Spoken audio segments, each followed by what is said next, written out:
बंदो गुरुपद कंज कृपा सिंधु नरोप हरि महामोह तुम कुंज जासु बचन रवि करने धन्य धन्य सतगुरु सुखदाओ महिमा कही न जाए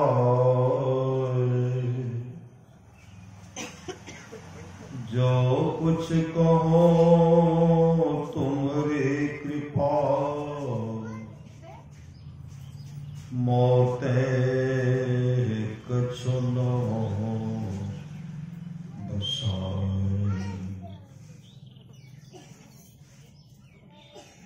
अव्यक्त रूप में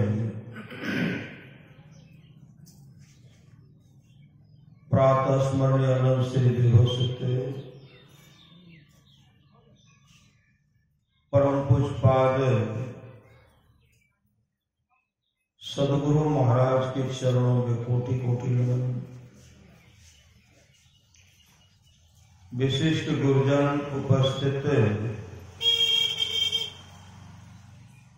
सत्संग प्रेमी महानुभावों, माताओं एवं बहनों, सभी के अंदर में बैठे हुए परमात्मा को कोटि कोटि नमन। महापुरुष की वाणी है, मनुष्य जीवन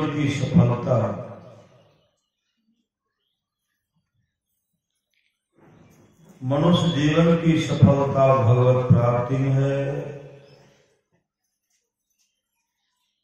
यह तन बार बार मिलने को नहीं है, इसलिए आगे की यात्रा के लिए अभी से भगवत भजन रूपी धन संग्रह करो। संत कबीर साहब ने कहने की कृपा की, बार बार निर्देह नहीं यह बीड़े, चेत सके तो चेत कहत कब बीड़े। चेतना है तो चेत जाइए, कहत कब बीड़े। कबीर सोई धन संचिए, जो आगे का होए। माथ चढ़ाए गांठड़ी, चातन देखा कोई। करिए नित सत्संग को, बाधा सकल मिटाए। का सत्संग नित्य कीजिए, बाधा सकल मिटाए। जो भी बाधा है, विपत्ति है, सब मिट जाएगी और यह अवसर फिर ना मिले, दुर्लभ नर्तन पाए। कभी यह मौका फिर हाथ आने वाला नहीं है। भगवान श्री राम की वाणी है, जीवन मुक्त ब्रह्म पर चरित सुनहित ध्यान। जे हरि कथा न करहि रति, तिनके ये पाषाण। जीवन मुक्त महापुरुष संत भी समाधि छोड़कर चरित्र और सत्संग के वचनों को सुनते हैं। जो हरि कथा में प्रेम नहीं करते, उसका हृदय पत्थर है, पत्थर। परमारास महाराज की वाणी है, समय गया फिरता नहीं। जो समय चला गया वह पुनः वापस नहीं आता। साहिब स्वामी जी महाराज कहा करते थे, जिस गंगा के जल में हम लोग एक बार स्नान कर लेते हैं, उस गंगा के जल को जिसमें स्नान के, उसी जल को जीवन पर्यंत ढूंढते रहेंगे। जहां स्नान किए वह जल नहीं मिलेगा, वह कहां चला गया? समुद्र में चला गया। उसी प्रकार हम लोग जो श्वास ले रहे हैं,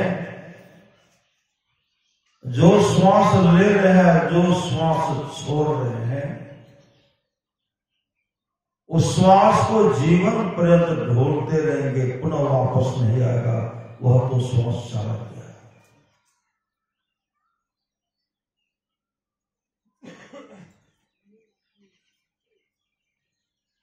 आयु क्षीण हो गई, आयु क्षीण। क्षण क्षण पल पल समय सिरावे, नर्तन दुर्लभ फिर नहीं पाए, फिर मौका नहीं मिलेगा। श्री सद्गुरु महाराज की जय। इसलिए परमारास महाराज की वाणी है, समय गया फिरता नहीं, झट ही करो निष्काम। निष्काम क्या है? जो काम करने के लिए वो काम कर नहीं सकते, करते नहीं, लेकिन आप लोग कर रहे हैं। श्री सद्गुरु यही काम करने के लिए तो आए हैं। अमरमुनि का उपदेश है, 100 काम को छोड़ करके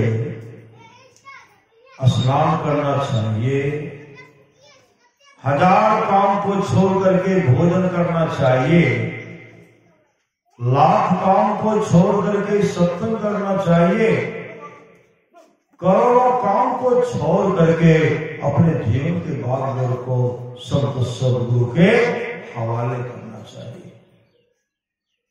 जो आप तमाम किए, जो भजन भेद लिए हैं, वो अपने जीवन के भागदौड़ को संत सद्गुरु के हवाले कर दिए। हर श्वास में नाम का सुमरन कर रहे, नाम, उस नाम को जप रहे हैं। वह अपना काम कर, वो अपना काम कर। नाम लगन छूटे नहीं, सोई साधो शरण ना हो। माटी के बर्तन बनियो, पानी ले साना हो। बिनसत बारण लागी है, क्या राजा क्या राना हो। क्या सराय का वासना, सब लोग बेगाना हो। ओत भोर सब उठी चले, दूर देश को जाना हो। घर से अगर निकलते हैं, सगे संबंधी भी यहां जाते नहीं रहते हैं। गांव में निकलते हैं तो खेत खलिहान जाते हैं। इस देश से दूसरे देश में जाते हैं, इस शरीर से जाते हैं। जब जीवात्मा निकल जाती है तो कहां जाते हैं उसका पता है? उसका पता नहीं है। परमारास महाराज की वाणी है, जहां रहना नहीं है वहां हम लोग सारी व्यवस्था करते हैं, पूरा दम में लगा नहीं लगा देते हैं। कैर के अच्छा श्री सद्गुरु मकान बनाना है, ढलैया छत पीट कर ही छोड़े न, बनाते बनाते बनाइए लेते हैं। जीवन भर उनको सजाते रहे।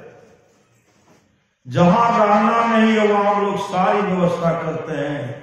जहां जाना निश्चित है उस घर का पता नहीं है, उस घर का कोई पता कहां है। कैसे कपार उतरवे हो साहब, बिनु गुरु लागे छे अंधार। वही कहते समय गया फिरता नहीं, झट ही करो निज काम। निज काम परमात्मा से प्रार्थना की कि प्रभु मौका दीजिए। क्यों गिड़गिड़ाए? क्यों गिड़गिड़ाए परमात्मा के सामने? क्यों गिड़गिड़ाए कि मौका दीजिए? एक बार गिड़गिड़ाए, एक बार। इस मुश्किल में अद्भुत मूसा है कभी से घुसा। जब से यह संसार बना है तभी से घुसा। शरीर रूपी मुश्किल में जीवात्मा रूपी मूसा कब से है? कहा जब से सृष्टि बनी, सृष्टि में तब से हम लोग संसार में। 28वां वार सतयुग बीत चुका है। 28वां वार, उसमें भी हम लोग थे। श्री सदगुरु 28वां वार त्रेता युग बीत चुका है, उसमें भी थे। 28वां वार द्वापर युग बीत चुका है, उसमें भी थे। 27वां वार कलयुग बीत चुका है, उसमें भी हम लोग थे। और 28वां वार कलयुग, जिसका उम्र 5,500 वर्ष हो रहा है, इसमें भी हम लोग हैं। श्री सदगुरु और तब तक रहेंगे आवागमन के चक्र में, तब तक पड़े रहेंगे, भटकते रहेंगे, जब तक अपने आत्म स्वरूप का दर्शन नहीं कर लेंगे, तब तक भटकते रहेंगे। परमात्मा की बहुत बड़ी कृपा है। जब गिड़गिड़ाए थे तो कब हो कि करी करुणा न देहि, देख ईश बिनु हेतु स्नेह।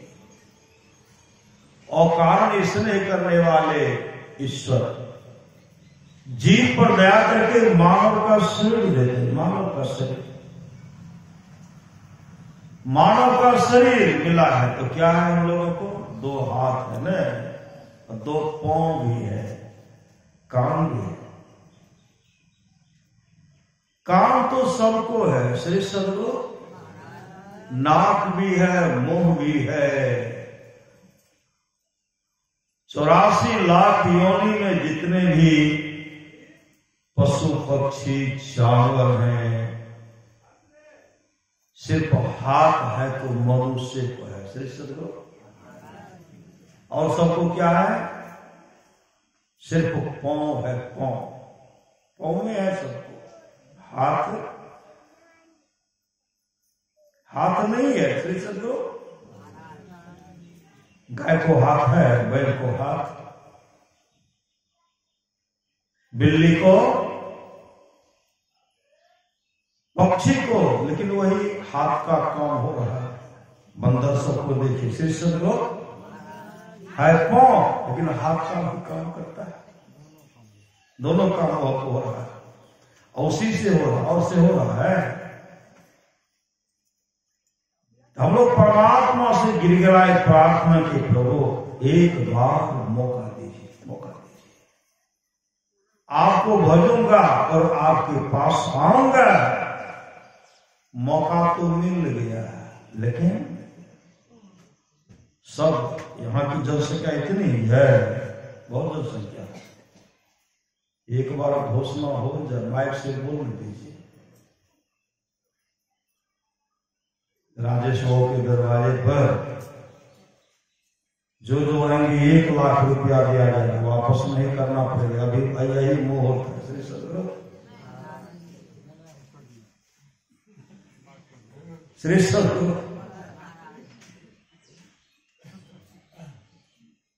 इधर बैठले रहेंगे, पटा करके ले लेंगे। श्री सदगुरु तो महापुरुष की वाणी है, संसार रूपी पूंजी जब तक आपके पास है तब तक चमक है, दमक है। जिस दिन 100 सालों की पूंजी समाप्त हो जाएगी, उस दिन क्या करेंगे? राम नाम सत्य है, सबका यही गत है। हम लोग को बराबर इसको रखते हैं। श्री सदगुरु बहुत आदमी श्मशान घाट में जाते हैं, लेकिन क्या करते? तुम्हें जाना तो हर काम जाना। श्री सदगुरु सब कहते एक दिन हम भी जाएंगे, आने के बाद सब खत्म हो गया। क्यों खत्म हो गया? आसुर प्रवृत्ति मन जो है ना, आसुर प्रवृत्ति मन यही खत्म कर देता है। यह भगवान के भजन में लगने के लिए देता ही नहीं है। महापुरुष की वाणी है, अपने आप को हमेशा देखिए कि हम अस्पताल में हैं,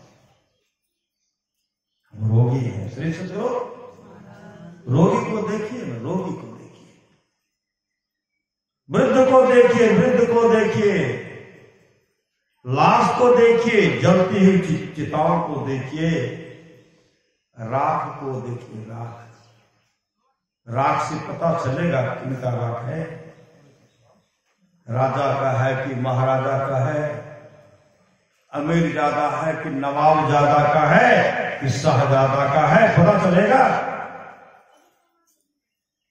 माटी मिल गए धूल नजर नहीं आते, नजर नहीं आते आपसे।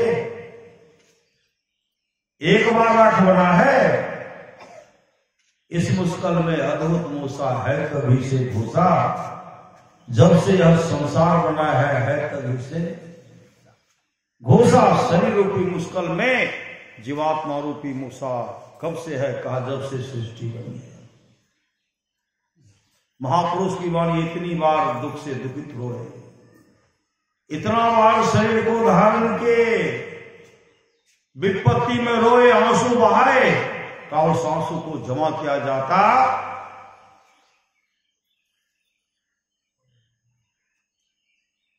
समुद्र के रूप में दिखलाई पड़ता है। इतना बार जन्म ले मृत्यु को प्राप्त हुए, मांस के लोथरा को छोड़िए, अगर सिर्फ हड्डी को एकत्र किया जाता तो पहाड़ की चोटी से कहीं अधिक दिखलाई पड़ता।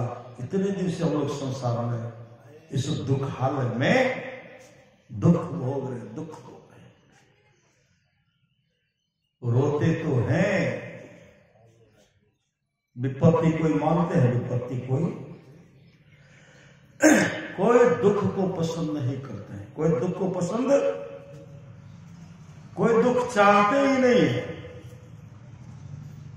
और दुख नहीं चाहने पर क्या दुख नहीं आएगा? दुख तो आएगा ही, क्योंकि हम लोग दुख वाला काम ये करते हैं। महापुरुष की वाणी है, खान पान में सुधार कीजिए। क्या कहते हैं? मांस मछली का परित्याग कीजिए, अंडा का सेवन मत कीजिए, नशा का पान नहीं कीजिए, लेकिन नशा का सेवन करेंगे ही तो क्या होगा? सुख होगा कि दुख होगा? बार बार संत जगावल, कोई कोई जागल कि जो गुरु के दुलारे हैं, गुरु के प्यारे हैं, जो भागशाली हैं, वो चल जाएंगे। सुन रहे थे, बड़े भाग मानुष तन पावा, असुर दुर्लभ सब ग्रंथ गावा, साधन धाम मोक्ष कर द्वारा, पायन जेहि पर लोक सवारा, सो परत दुख पावई, सिर धुने धुनी पछताए, काल कर्म ईश्वर ही मिथ्या दोष लगा। अगर वह परलोक में दुख पाता है, सिर धुन धुन करके पछताता है, काल कर्म ईश्वर को झूठी दोष लगाता है कि भगवान ने मेरे साथ अच्छा नहीं किया। अभी हो रहा सत्संग, जो गुरु के दुलारे हैं, प्रभु के प्यारे हैं, सत्संग सुन रहे हैं, कोई घर पर काट छांट करेंगे। श्री सदगुरु महाराज की लाभ किनको मिलेगा? जो सुनेंगे ना, उन्हीं को ना। जो करेंगे सो तरेंगे, और जो सुनेंगे वही तरेंगे। सुन समझहि जन मुदित मन, मज्जहि अति अनुराग, लहहि चारि फल अछतनो साधु समाज प्रयाग। जो साधु समाज में उपदेशों को आनंद मन से सुनकर समझते हैं, वे मानो प्रयाग में अधिक प्रेम के साथ स्नान करते हैं और वे इससे चारों फल अर्थ धर्म काम और मोक्ष शरीर रहते पा लेते हैं। तो शरीर के नश्वरता पर हमेशा विचार कीजिए। दो बातों को याद रखें, जो चाहत कल्याण है नारायण की मौत को दूजो श्री भगवान। लाश को तो सबको ही देखते हैं। सिद्धार्थ देखे वैराग्य हो गया ना, हो गया भगवान बोध। लाश को सब देखते हैं लेकिन वैराग्य हुआ सिद्धार्थ को। लाश को सब देखते हैं, वैराग्य हुआ युवराज भद्रबाहु को नहीं हुआ। बहुत को वैराग्य हुआ। लाश को देखते ही सबको बहुत को वैराग्य हो गया। जिनको वैराग्य हुआ अपने जीवन के बारे को शब्द स्वरूप के हवाले किए और सत्संग नित्य और ध्यान नित्य करके अपने जीवन को मंगलमय बना लिए। महापुरुष की वाणी है, कितना भी सुंदर सुडोल शरीर हो, प्यारा से प्यारा सुंदर चमकता हुआ शरीर हो, गुलाब के जैसा सुंदर शरीर हो,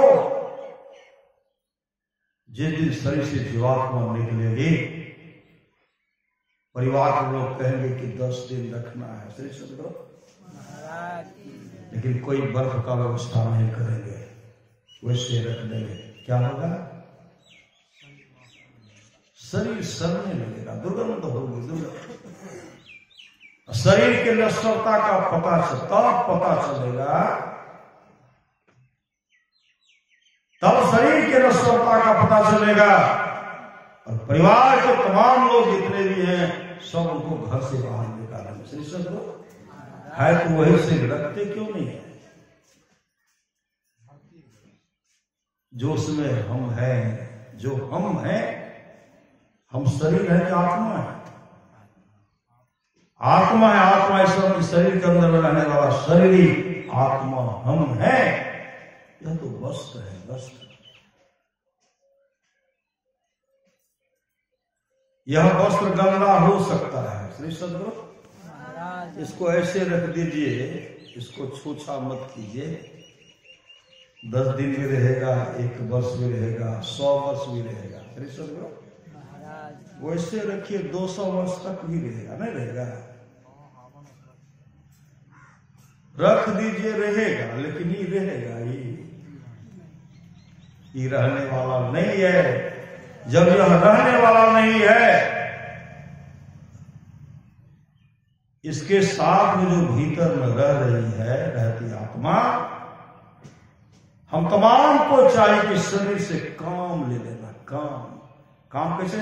शरीर में रहते हुए हम ध्यान सत्संग कर सकते हैं, शरीर में रहते हुए नाम का सुमरन कर सकते हैं, मुस्तैदी के साथ ध्यान भजन कर सकते हैं, अंधकार मंडल का छेदन करके प्रकाश का दर्शन करके आत्मस्वरूप का दर्शन करके हम मोक्ष को प्राप्त कर सकते हैं इस शरीर में रहते हुए।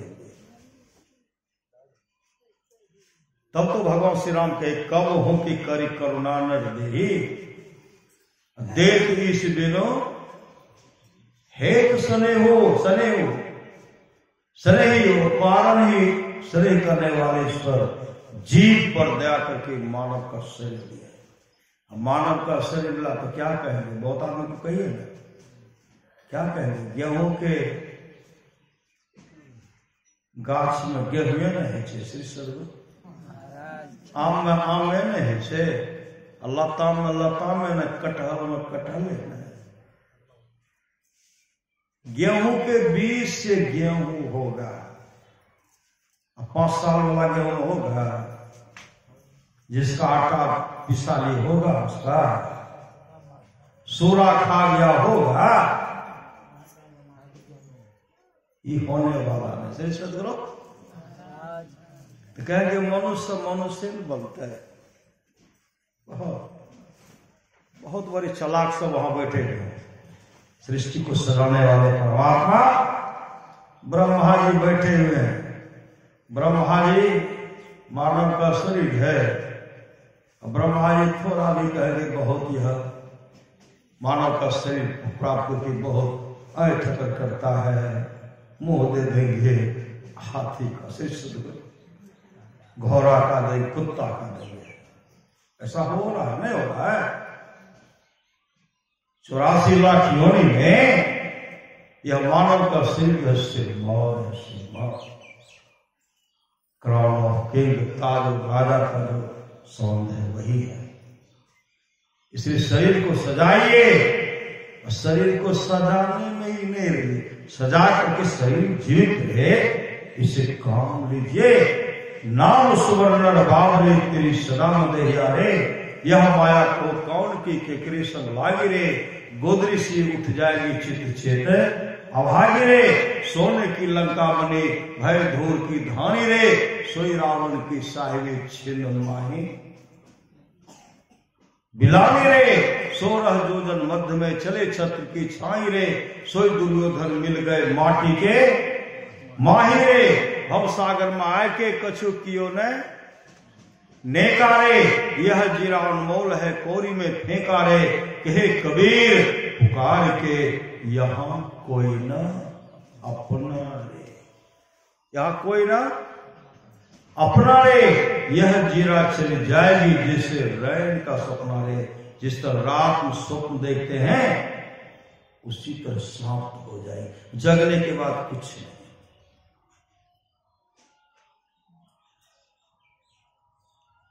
आप लोग जानते होंगे राजा हर्षवर्धन बहुत सुंदर थे, राजा ही थे, बहुत सुंदर थे। शिकार खेलने के लिए निकले, जंगल गए, दौड़ लगा रहे थे, थक गए, दौड़ लगा रहे थे, थक गए। जब वहां से वापस आते हैं, उनकी पत्नी थी महारानी माननी, महारानी माननी बैठे हुए थे। राजा हर्षवर्धन आते हैं, थक गए, बैठ गए। महारानी माननी जो बैठी हुई थी उसी समय वो बैठ करके अपने सिर को महारानी के जंघे पर रख देते हैं। महारानी माननी पंखा झेलने लगी, देखिए पसीना चुरा है, पंखा झेल रही है, पंखा झेल रही है। राजा हर्षवर्धन गहरी नींद में सो गए, आराम मालूम हुआ, गहरी नींद में सो गए।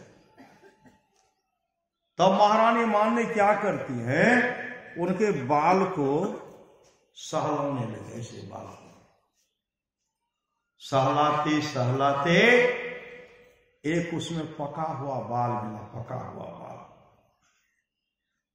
जैसे पका हुआ बाल को महारानी माननी देखती है, रोने लगी। क्यों रोने लगी?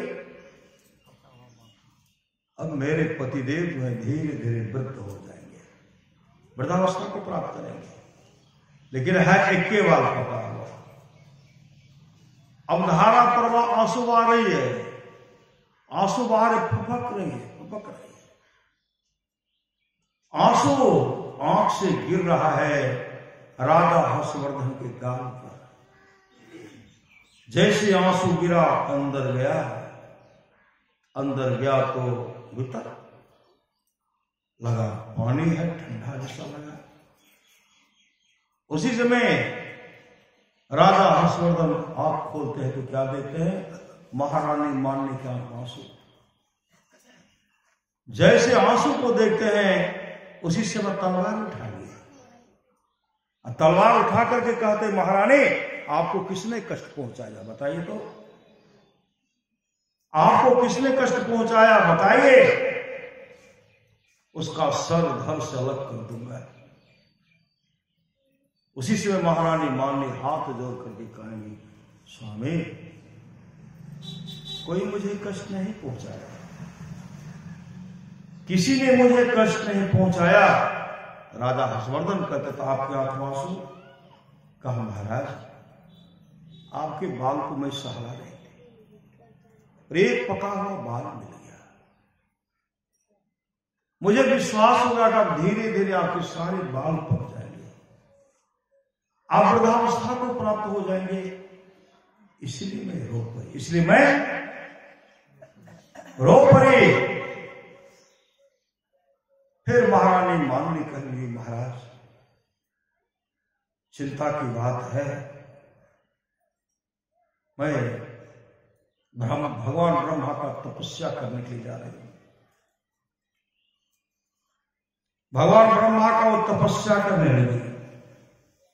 भगवान ब्रह्मा उनके तपस्या से प्रसन्न हो गए और कहते मांगे, क्या मांगती हैं, क्या मांगे जानते हैं श्री सद्गुरु महाराज की जय। भगवान ब्रह्मा से महारानी मान्य कर ली, महाराज कि प्रभु मेरे पतिदेव की जो उम्र है वह उम्र तो है ही है, लेकिन मेरे पतिदेव का जो उम्र है उनको 10,000 वर्ष और अधिक कर दीजिए। 10,000 वर्ष और अधिक कर दीजिए। ब्रह्मा जी कहते ठीक है, तुम्हारे पतिदेव के आयु को मैंने 10,000 वर्ष बढ़ा दिया। और कोई मांग है? कहा कोई मांग नहीं है। श्री सद्गुरु महाराज की जय। उसी से महारानी माननी आए और अपने पतिदेव से कहने के स्वामी अब आप चिंता मत कीजिए, आप चिंता मत कीजिए, ब्रह्मा जी का तपस्या करके मैं आपकी उम्र को 10,000 वर्ष और आगे बढ़ा दिया है। अब आप राजपाट को संभालिए, संसार के भोगों को भोगिए, क्योंकि आपकी उम्र को मैंने 10,000 वर्ष और आगे बढ़ा दिया। ब्रह्मा जी ने मेरी मांग को पूरा कर दिया, इसलिए संसार के भोगों को भोगे। इतना सुनने के बाद राजा हर्षवर्धन को बहुत कष्ट हुआ। उन्होंने महारानी मान्य से कहा, महारानी आपने अच्छा नहीं किया,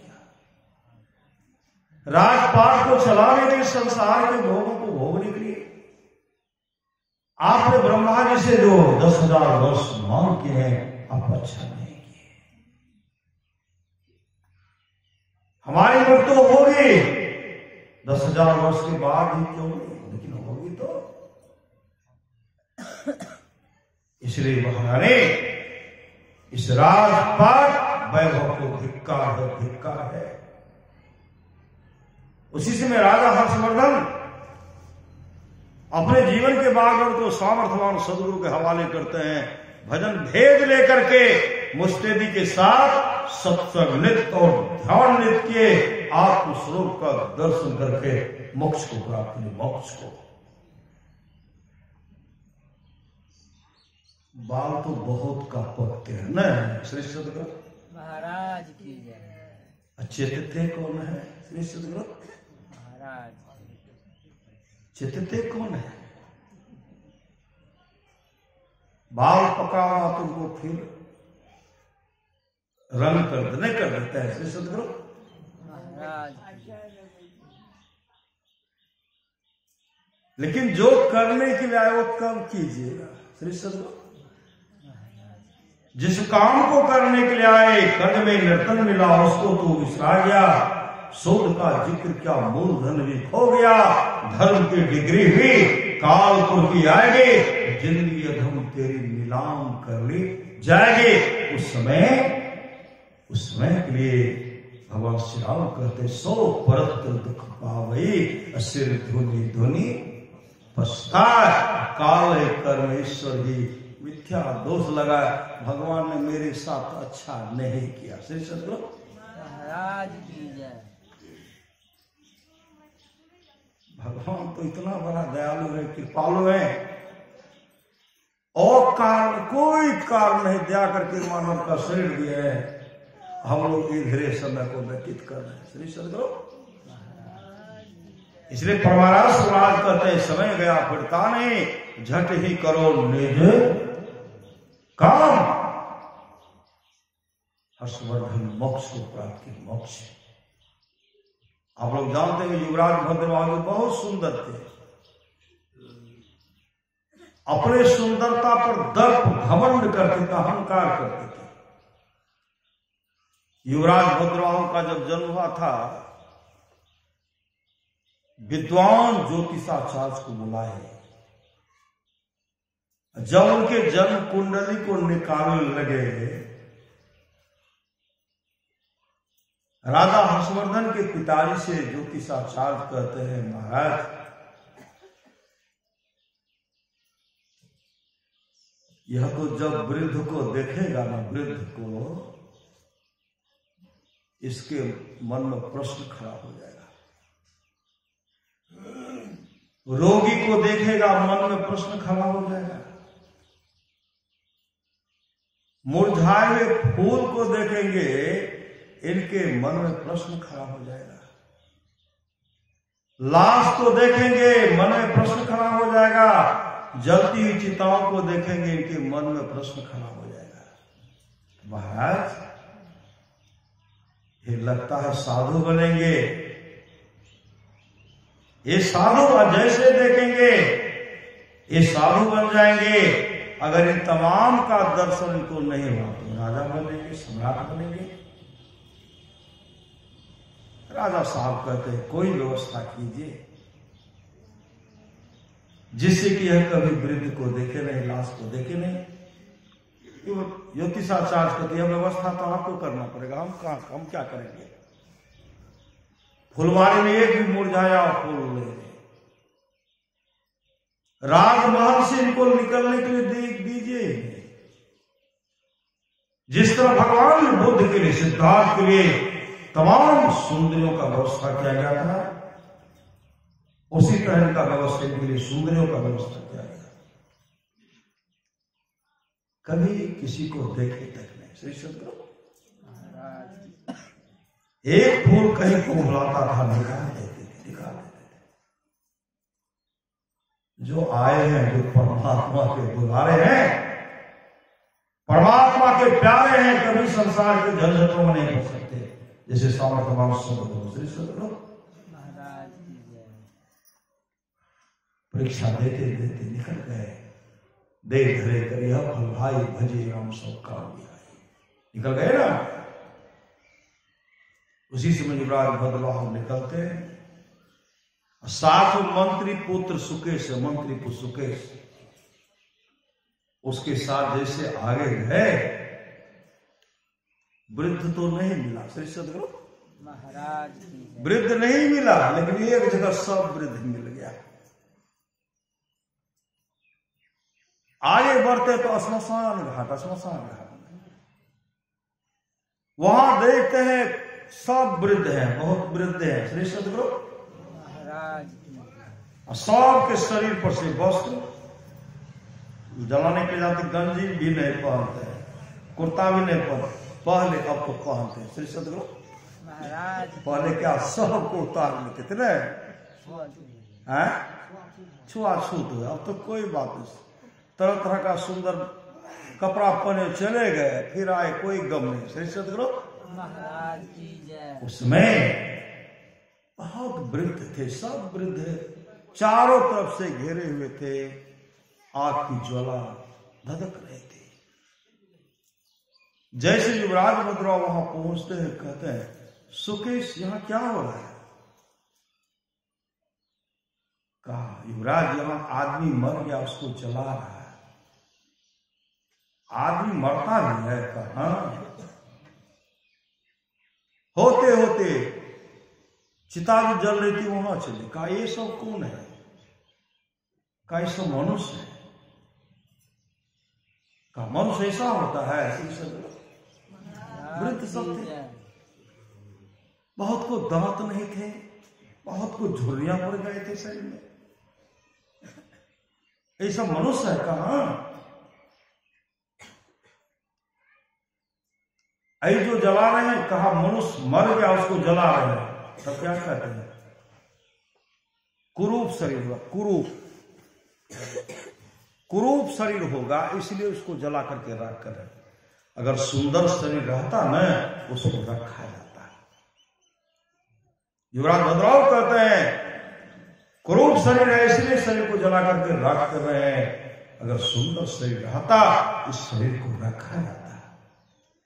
उसी से मंत्री पूछ सुकेश कहते युवराज, कितना भी सुंदर सुडोल शरीर हो, जब शरीर से जीवात्मा निकल जाती है ना, अधिक नहीं 4 दिन खुले मैदान में उस शरीर को खुले मैदान में वैसे रख दिया जाए, शरीर सड़ने लगता है, फूलने लगता है। कौवा चोंच मार दिए, कुत्ता नोच करके खाने लगेंगे, दुर्गंध होने लगे, दुर्गंध होने लगेगी। शरीर से दुर्गंध नहीं हो, वातावरण को दूषित नहीं करे, इसलिए समाज के लोग, परिवार के लोग सब मिलकर के उस शरीर को जला करके राख कर देते हैं। युवराज बदलाव कहते हैं, सुकेश हमारी मृत्यु होगी, कहां आपकी नहीं होगी। उसी से वापस आए, राजमहल आते हैं, अब उदास रहने लगे।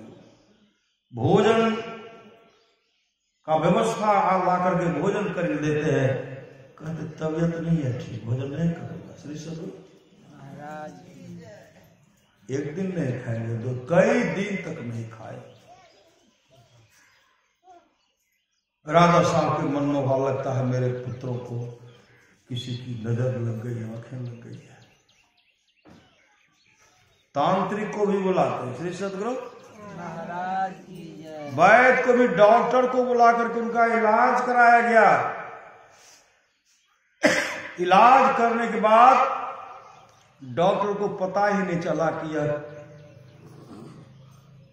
कौन सा रोगी है, इसको कौन सी बीमारी, पता ही नहीं चला। बोलेंगे तब न कुछ, बोलते ही नहीं।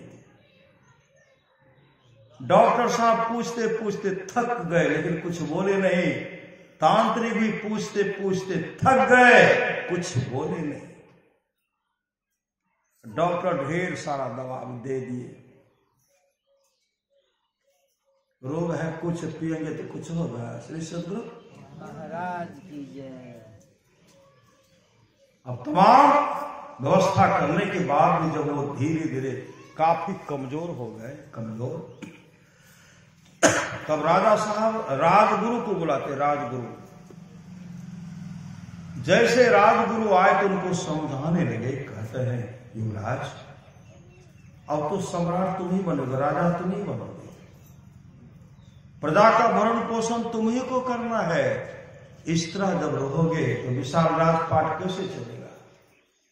प्रजा का भरण पोषण, प्रजा का देखरेख कौन करेगा? इस तरह जब कहने लगे तब युवराज भद्रराव के मुख से आवाज निकलता है, गुरुदेव आप तो कह रहे हैं कि प्रजा का भरण पोषण कैसे होगा, राज का देखरेख कौन करेंगे? युवराज तुम बनोगे, राजा तुम बनोगे,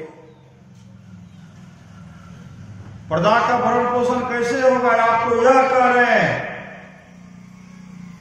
हम तो यह सोच रहे हैं कि हमारी मृत्यु हो जाएगी, हमारी मृत्यु हो जाएगी, मेरे शरीर को जला करके राख कर दिया जाएगा, मेरा सुंदर सा शरीर राख के रूप में परिणत हो जाएगा, मतलब माटी जल गए तो नजर नहीं आते, मेरा सुंदर शरीर राख के रूप में परिणत हो जाएगा। महाराज मेरा कल्याण कैसे होगा? कल्याण वह उपाय तो बताइए। तब राजगुरु को पता चल गया जो बीमारी है, बीमारी को पकड़ ली। श्री सदगुरु महाराज की।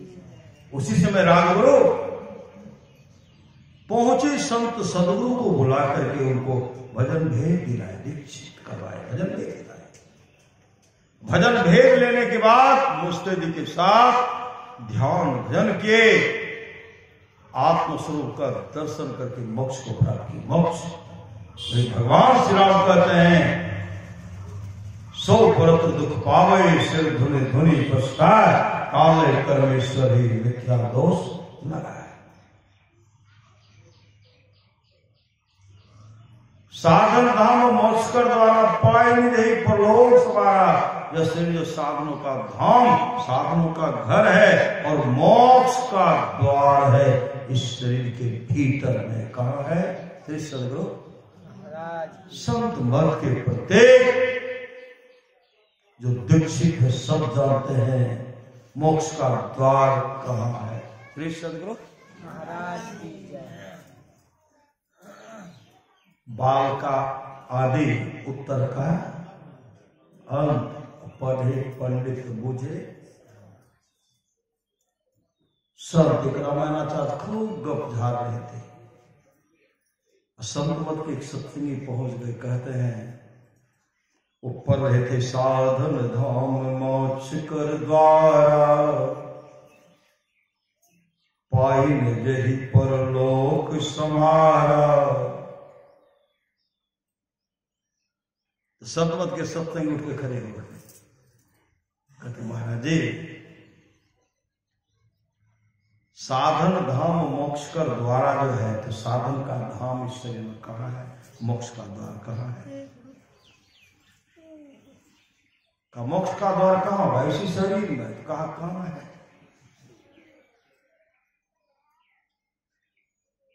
तब कहते हम पढ़े तो बहुत, लेकिन इसके बारे में हम पते नहीं लगाए। श्री सदगुरु महाराज इसका पता संत सदगुरु बताते हैं। और जो भी गुरु को मानने वाले हैं, बड़े विद्वान हो, धनवान हो, राजा हो, महाराजा हो, अनपढ़ हो, कोई भी हो, उनको पता है जो भजन भेद भी है कि साधन धाम मोक्ष का द्वार जो है, नय नाशाग्र है तहा ब्रह्म को वास, अविनाशी दिन से भी हो सहजोर प्रकाश, न सागर की ओर देखना है। धरणी निर्मल नासिका निरखो नैन के को सहजे चंदा उग्य भवन हो इंजोर। इसके लिए अपने जीवन में सामर्थ्यवान सदगुरु को और सदगुरु से युक्ति लेकर के मुस्तैदी के साथ ध्यान भजन कीजिए।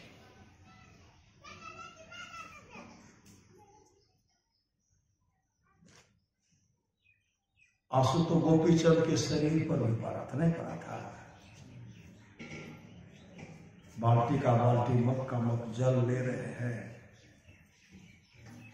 जब उनके शरीर पर आंसू पड़ा, गोपी चंद स्नान करके, आप लोग जानते हैं श्री सदगुरु महाराज कैसा व्यवस्था था उनके लिए। रात में पानी में गुलाब का ढेर सारा पंखुड़ियां देते, ढेर सारा पंखुड़ियां, उसमें इत्र देते थे। इत्र एक तो पानी बोला, उसमें इत्र देते थे, गुलाब का पंखुड़ियां देते थे, और शरीर को मल मल करके स्नान करते थे, मल मल करके धोते थे। मां छत्र से देख रहे थे, देखते देखते मां के आंख से आंसू टपक कर गोपी चंद के शरीर पर गिरा। गोपी चंद छत के ऊपर देखते हैं, जैसे युवराज भद्रराव को आंसू पड़ा, हर्षवर्धन को आंसू पड़ा, आंसू देखे। युवराज भद्रराव जब देखे सारे के सारे आंसू बहा रहे हैं श्मशान घाट में, आंसू को देखे विराग हो गया। हर्षवर्धन के शरीर पर आंसू गिरा, विराग हो गया। युवराज भद्रबाहु को विराग हो गया। गोपी चंद स्नान कर रहे थे, पूरा पानी से स्नान कर रहे थे, थोड़ा पानी नहीं पड़ा, ऊपर से आंसू गिरा, गर्म आंसू था। आंसू देखते हैं, ऊपर देखते तो मां रो रहे, मां। गोपी चंद दौड़ पड़े मां के पास, चरण लिपट करके रोने लगे, कहे मां क्यों रो रही हो? गोपी चंद की मां ने कहा बेटा कोई बात नहीं है। गोपी चंद ने कहा हे मां, आपके आंख में आंसू कोई बात नहीं, आंसू का कारण बताओ मां, और रोने का कारण बताओ, रोने का कारण बताओ। जब तक आंसू का कारण नहीं बताओगे, रोने का कारण नहीं बताओगे, न स्नान करूंगा न भोजन करूंगा।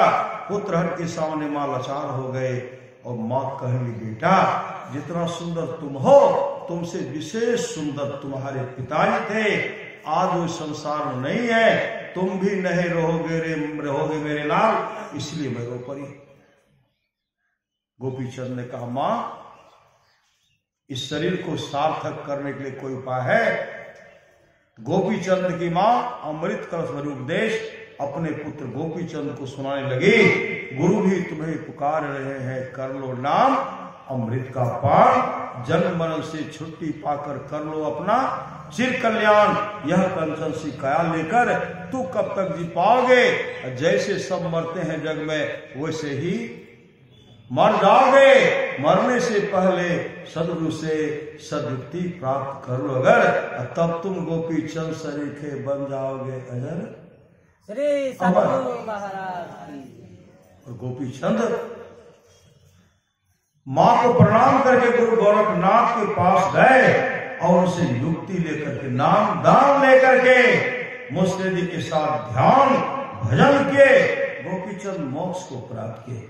आंसू तो इन पर भी गिरा, आंसू बहुत पर गिरता। श्री सदगुरु बहुत मां के आंख में आंसू देखते हैं। गोपीचंद दौड़ पड़े। अब बहुत मां का आंख में आंसू देखते हैं तो बहुत आंसू को पोंछ भी डालते हैं। अब बहुत क्या करते हैं, मां रो रही है कि भरपेट भोजन नहीं मिल रहा है। श्री सदगुरु सम्मा नहीं, सम्मा का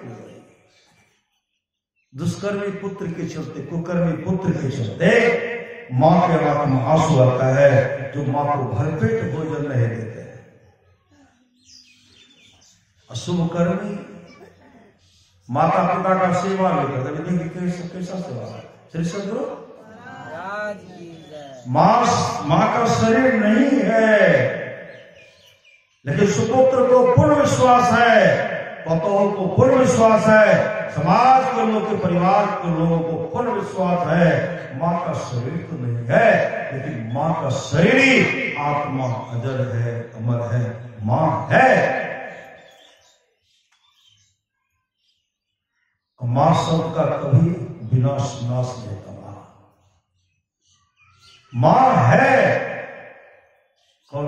आत्मा रूपी मां है। वह मां सदा रहेगी, इसलिए मां को पसंद करना चाहते हैं। उस मां के आत्मा को शांति मिले, उसके लिए सत्संग का आयोजन किया गया। सत्संग का आयोजन किया गया।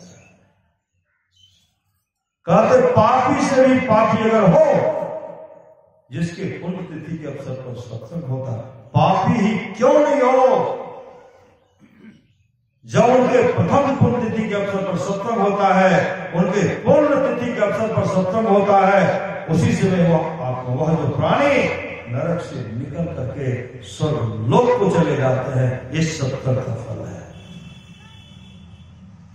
एक पिताजी, एक मां तो धर्मात्मा माते, गुरु के दुलारे थे, गुरु के प्यारे थे, सत्संग नित्य ध्यान नित्य करती थी। इस मां के लिए रोना नहीं है। श्री सदगुरु महाराज की।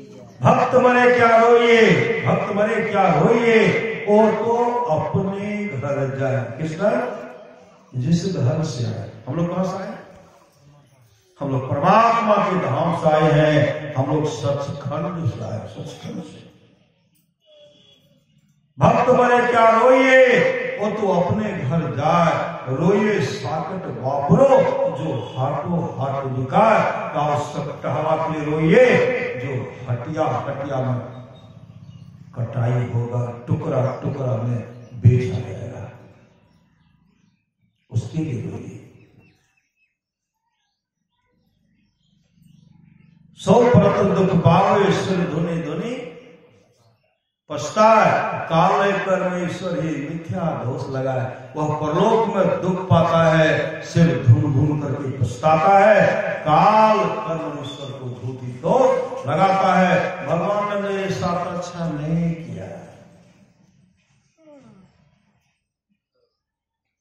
आप लोग जानते होंगे, सच्ची घटना है।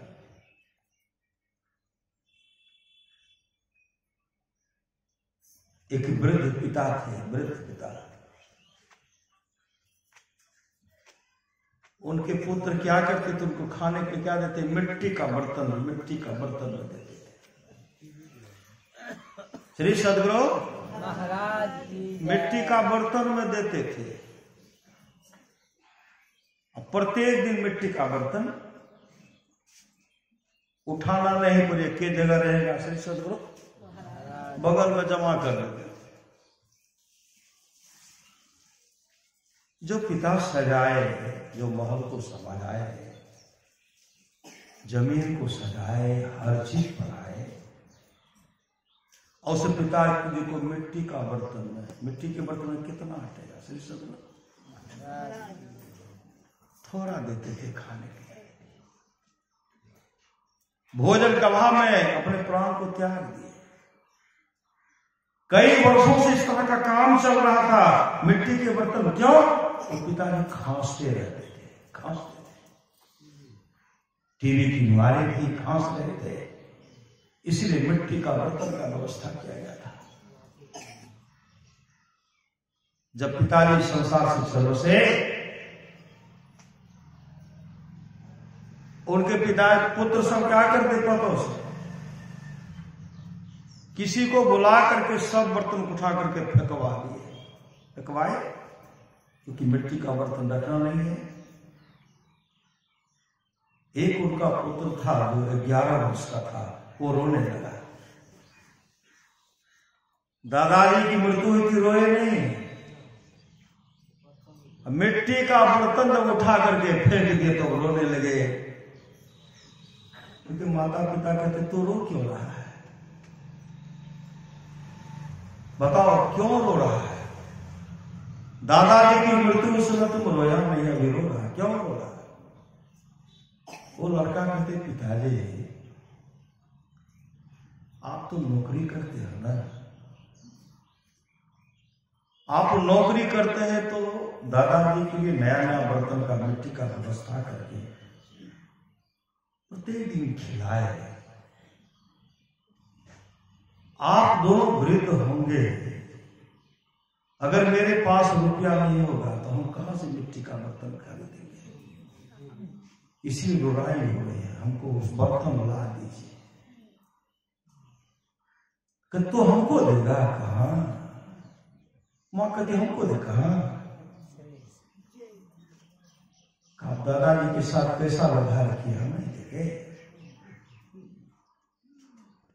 अब कह ली बेटा मुझे माफ कर दो, सही समझ लो महाराज की जय। बेटा मुझे माफ कर दो। समाज के लोग कहते हैं माफी मांगना है उस मां से मांगो, उस पिताजी से मांगो, सही समझ लो उस पिताजी से मांगिए। कर्ज में नर्तन मिला उसको तू विसरा गया, सूद का जिक्र का मूल धन भी खो गया। धर्म की डिग्री हुई काल पूर्ति आएगी, जिंदगी अधम तेरी नीलाम कर दी जाएगी। माफी मांगना है तो उस पिता से मांगे, पिता से, उस मां से माफी मांगिए जिसके दिल को आपने दुखित किया, दिल को दुखित किया। कल पूर्णिया में सत्संग करते रामबाग में से महाराज की जय। उसमें एक सज्जन कहते हैं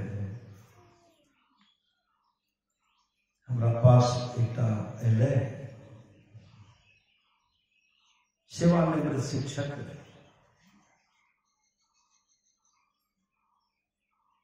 कहते हम चाहे से एक रूम कमरा भाड़ा पर लेती है, तो कहते हैं आपको तो सुंदर मकान है, कितना सुंदर मकान है, उसमें सब व्यवस्था है, आप भाड़ा में लेकर के क्या कीजिएगा? रोते हुए कहते 3 दिन से भूखल सी, नहीं बेटा पूछलक नहीं पुतौ पूछलक, नहीं बेटा खा ले नहीं पुतौ खा ले। वो लोग सोचे एक कोनो रूम है कैसे कल सब उठते थे, वो सब भरण पोषण तब उनको कहे आप उनको खाने के लिए नहीं कहे, कल के अंदर के तारने के लिए श्री सदगुरु बुला कर भी खिलाते श्री सदगुरु। और आपके पास आपको तो पुण्य करना, पुण्य कमाई कर लेना श्री सदगुरु। महापुरुष की वाणी सामने में कुत्ता हो, कुत्ता को खिलाइए, गाय को खिलाइए, कौवा को खिलाइए, और माता पिता का सेवा कीजिए। माँ बाप से बढ़कर जग में दूजा नहीं खजाना, जिसने जन्म दिया है उसका दिल कभी न दुखाना, कभी न दुखाना होता है।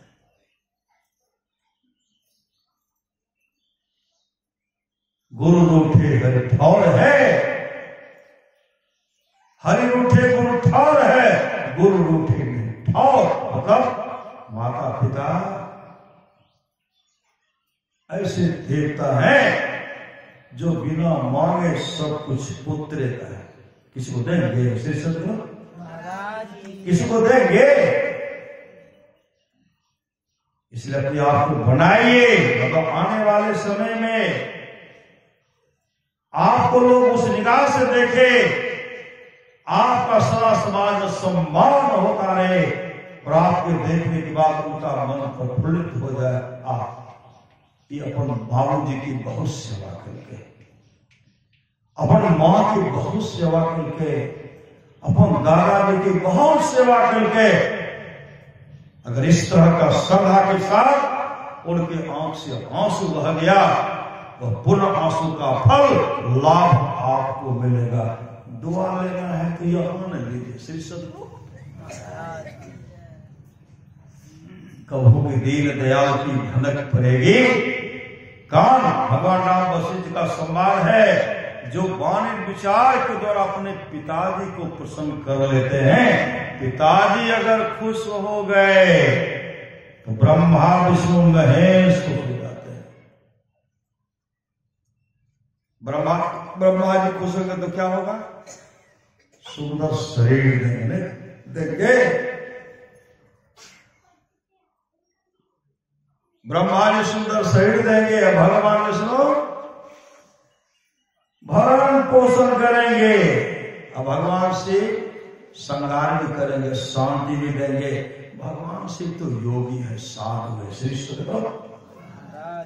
लेकिन सिर्फ पिताजी के प्रसन्न होने से, जो वाणी विचार के द्वारा अपने पिताजी को प्रसन्न कर लेते हैं, पिताजी खुश हो गए, ब्रह्मा विष्णु महेश खुश हो जाते हैं। जो वाणी विचार के द्वारा अपने माँ को प्रसन्न कर लेते हैं, अगर माँ खुश हो गई, लक्ष्मी सरस्वती पार्वती जी खुश हो जाती हैं। जो भाई भाई प्रेम से रहते हैं, तमाम देवता खुश हो जाते हैं।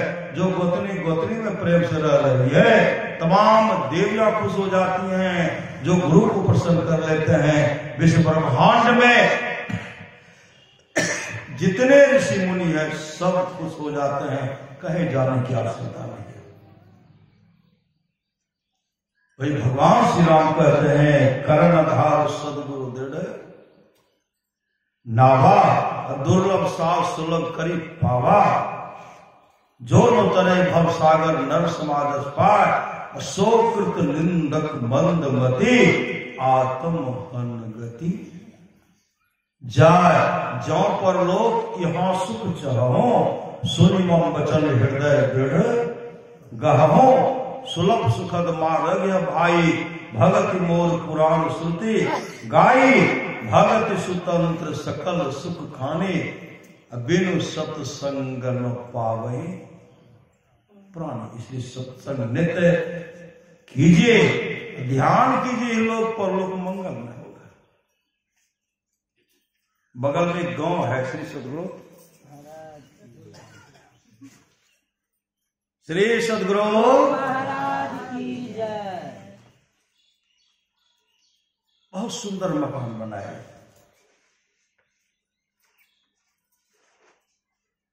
बहुत माई सब कहने लगी, बेटा सुंदर मकान मिल करने गेलो, कल के हमरा कहे भी नहीं तो हम टेंगे थे। तो बगल में है बस्ती श्री सदगुरु, वो का नाम नहीं बोलूंगा। श्री सदगुरु श्री सदगुरु कहते माँ के एक बार प्रणाम कर न दो, आशीर्वाद ला लेना। कहते नहीं कथिन कर, सही सब प्रणाम नहीं भी किया, लेकिन माँ प्रार्थना करती थी, हे हो गुरु महाराज हमारे बेटा का ठीक करके तो भेजिए। सही सब महाराज की जय। बेटा के लिए पटना इलाज में हमारा बेटा का ठीक करके भेजिए। गुरु महाराज के तस्वीर के सामने माँ रो रहे थे, माँ रो रहे थे। कुशल पूर्वक कार्य, सही सब महाराज कुशल पूर्वक कार्य। उनके पिताजी के श्राद्ध क्रिया का अवसर पर सत्संग कर रहे थे। माता पिता का सेवा होना चाहिए, सस ससुर का सेवा होना चाहिए। और 5 मिठा भोज के थे, 5 मिठा। जीवित पिता को दंगम दंगा, बड़े पिता पहुंचा हुई गंगा। ये प्रश्न जो किए ना श्री सदगुरु महाराज की जय। तो बगल में कहे हे हुई तो बाप का कहियो खाइए नहीं दे रहे। ऐसे बाबा का कह दिल कि बाबा सच्चा भल। गुरु महाराज का प्रेरणा रहता है, थोड़े बोलते हैं।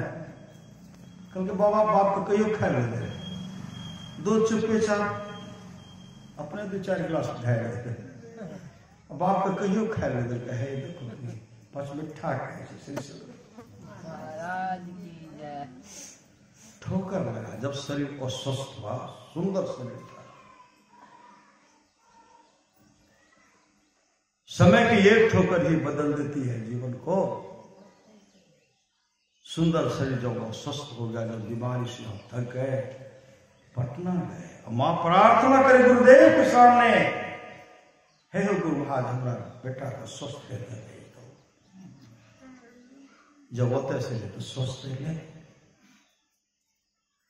एक जगह सत्संग कर रहे थे, वह लड़का पहुंचा, कहते हम वो ला रहे भजन भेद करिए। बहुत सुंदर से सुंदर, बहुत सुंदर करो, ये काम करो, लेकिन सेवा करो प्रेम से। जना बच्चा के सम्मान करे छी बच्चा के, बच्चा हमारा आगा बढ़े, अच्छा हो गए।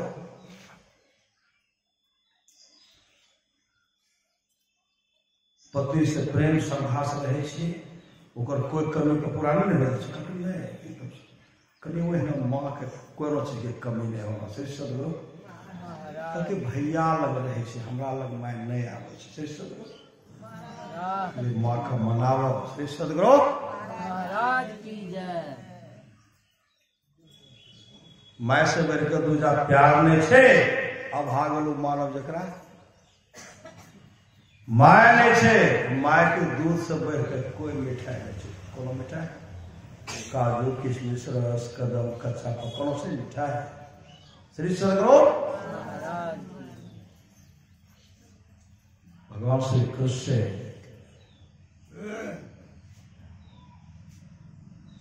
कुछ भक्त कहते हैं, धर्मराज कहते हैं, प्रभु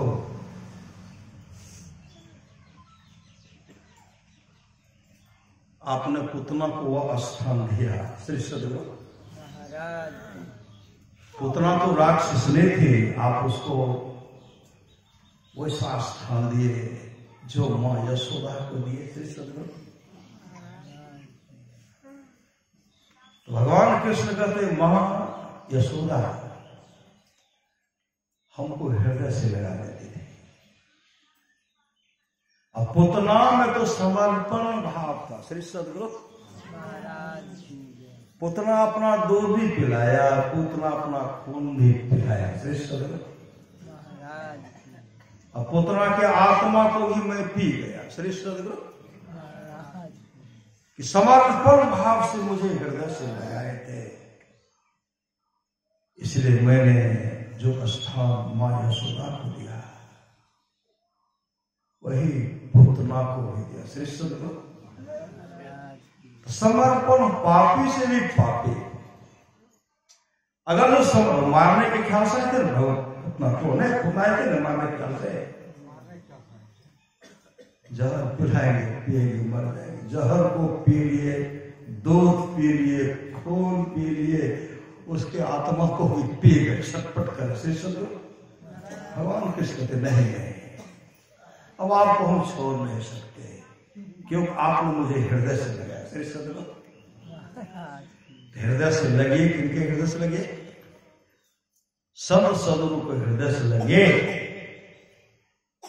योग हृदय में वास न तब वास है। तो क्या भगवान कृष्ण उनको हृदय से, जो पुतना ने हृदय से लगाए थे, उनको अच्छी गति दिए, गौरव धाम को दिए। अगर हम लोग सदगुरु के हृदय में बसेंगे, गुरु कहां देंगे? अपने धाम में गुरु अपने धाम में दे देंगे। हम लोग सचखंड परमात्मा के धाम में चले जाएंगे। जिस तरह हम सत्संग कर रहे हैं, सहरसा में सत्संग होता है, इसी तरह सत्संग होता था।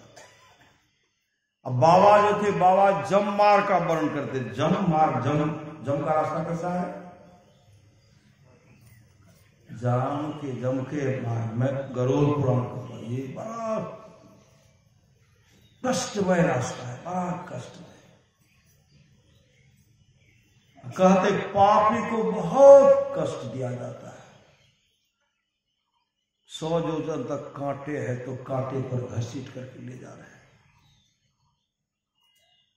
100 योजन तक तांबा लाल आग की गोला लगता है, चल रहा है, उस पर घसीट करके लेके जाते हैं।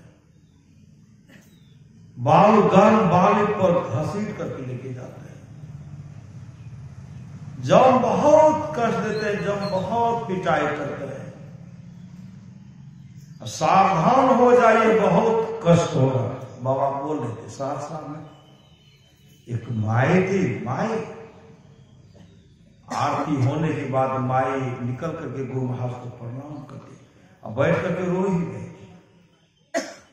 गुरु महाराज को प्रणाम करके कह लगे, गुरु महाराज हमर केना कल्याण हेते, किसी जम बड़ा मारे छे। अब प्रणाम करके चले गए घर। हम लोग सब लोग भाषा का ध्यान करते हैं सायकाल में। गुरुदेव के सामने, तस्वीर के सामने बैठ करके ध्यान करने के लिए बैठ के ध्यान क्या करेगी मां, धारा पर रो रही है।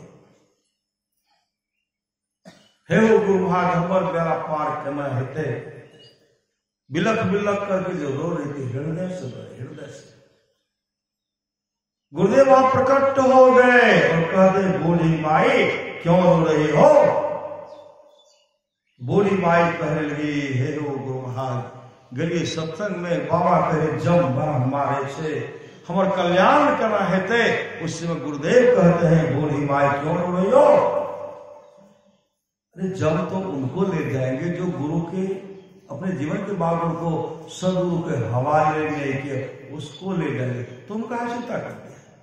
अरे तुम्हारे जब जाने का समय होगा मैं आऊंगा, मैं तुमको अपने गुरु धाम लेकर के चला जाऊंगा। श्री सदगुरु महाराज की जय। वो मां को गुरु धाम, गुरु अपने धाम में ले जाएंगे। और जिस मां के लिए हम लोग सत्संग करें, ये मां कहां जाएगी? एक गुरु की दुलारी मां थी, गुरु की प्यारी मां थी, ये भी तो गुरु के धाम जाएंगे। श्री सदगुरु महाराज की जय। भक्ति बीज बिरसे नहीं, जो डूब जाए अनंत, ऊंच नीच घर जन्म ले तो संत को संत। परमाराष्ट्र महाराज ने कहते हैं, कहने के प्रके जिसके अंदर वह भक्ति रूपी बीज है। भगवान श्री कृष्ण भी कहते हैं, ऐसे भक्त का जब शरीर छोड़ता है, स्वर्ग लोगों के सुख को भोगते हैं। कोई ब्रह्म लोक के सुख को, कोई विष्णु लोक के सुख को भोगते हैं।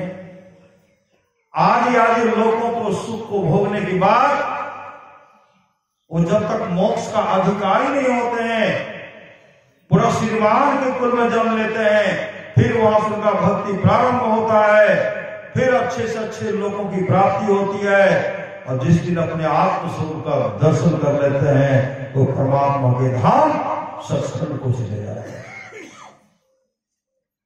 जो पर लोग यहां सुख चरो, सुनि मम वचन हृदय दृढ़ गाहो, सुलभ सुखद मारण्य भाई, भगति मोर पुराण श्रुति गाई, भगति स्वतंत्र सकल सुख खानी, बिनु सत्संग न पावई प्राणी। आप लोग जानते होंगे भगवान महर्षि रमन कि सत्संग में गाय बाघ सिंह चीता तक आते थे, अजगर सब आते थे, पशु पक्षी सब आते थे।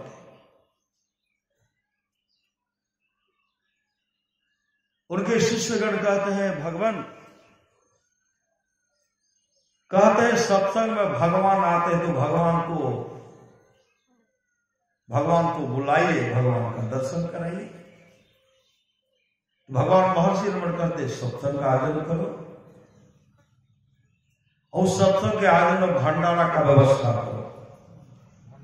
भंडारा उनको कहते हैं श्री सदगुरु महाराज की जय।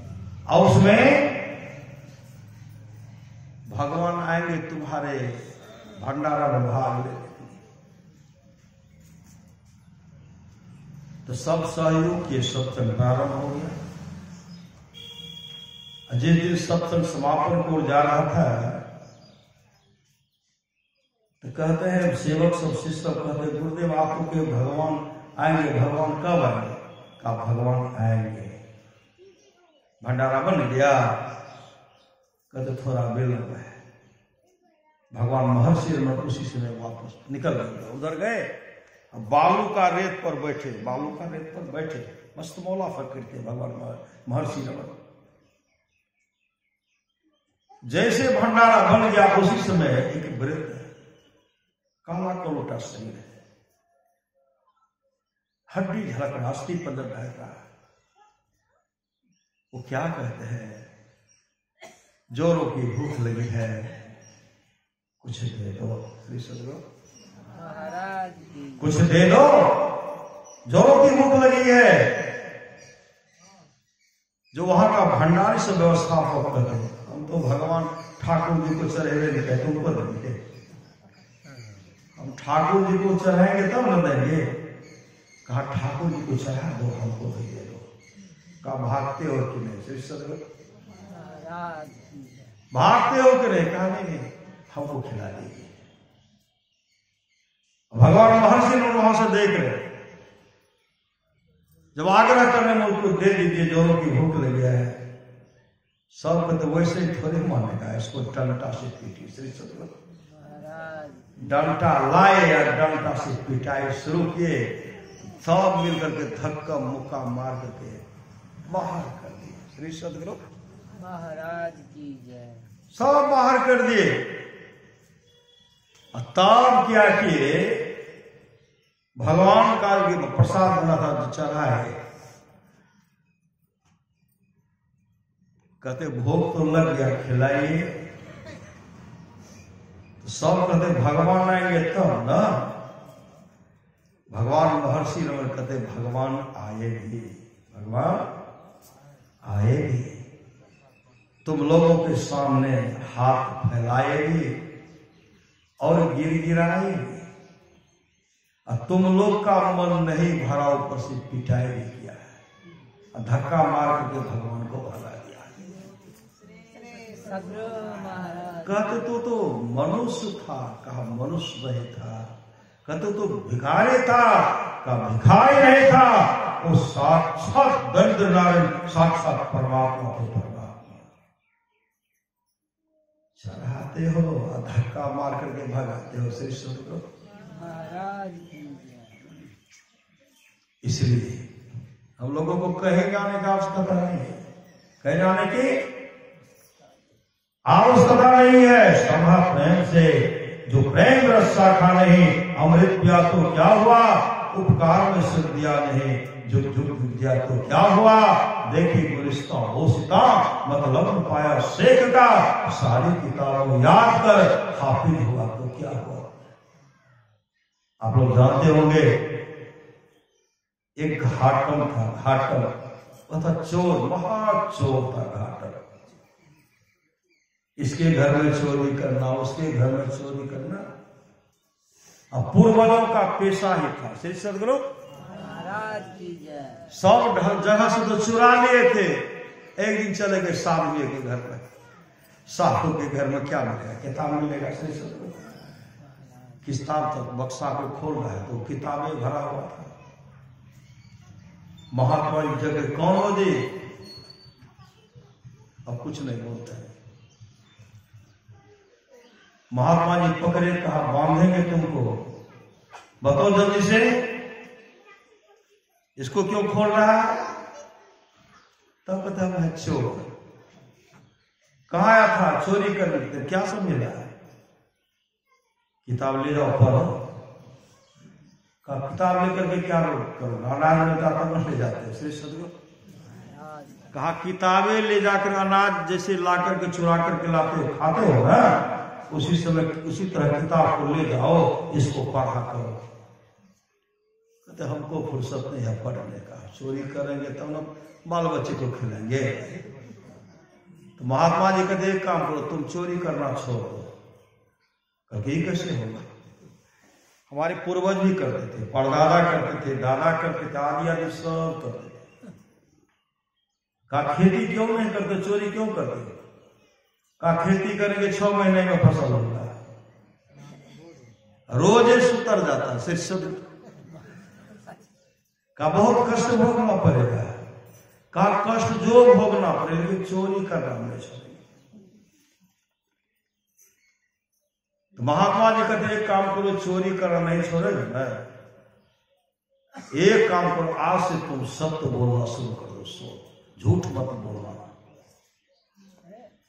का एक काम हो सकता है श्री सदगुरु महाराज, एक काम हो सकता है, हम झूठ नहीं बोलेंगे, एक काम हो सकता है।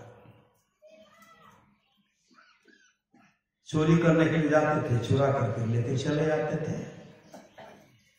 झूठ बोलना छोड़ दिया, पूरा उनको जहां जाते पूरा ढो करके लाते थे।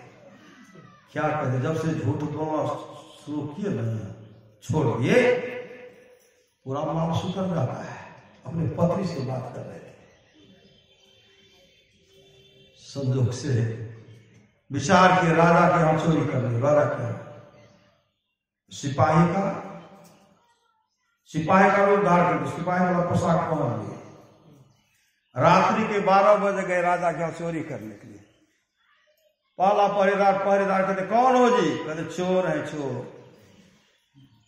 पहरेदार के मन में लगता है राजा का कोई निजी आदमी है, हम जो पूछे इसलिए कहते है तो सिपाही भी इसमें राजा का निजी आदमी है, हम उनको टोक दिए, इसको गुस्सा हो गया, कुछ नहीं बोले, आगे बढ़ते। कौन हो जी? कहा हम चोर है। उसको भी कहा तुमको भी कहा हम चोर है। उनके मन में राजा का निजी आदमी है। चले गए, अंदर गए। राजा साहब का जो सबसे सुंदर घोड़ा था, काला रंग का, मनपसंद घोड़ा था राजा साहब का, वो चुरा लिए। और चुरा करके वो क्या करते आए, लेकर आए। जो गुरुजी ने कहा था झूठ बोलना, झूठ नहीं बोलो, वही आश्रम में ठाकुर जी का भगवान कृष्ण का मंदिर का मूर्ति था, उसी आश्रम में जाकर के घोड़ा को बांध दिए। फिर वो सत्संग में बैठ गए।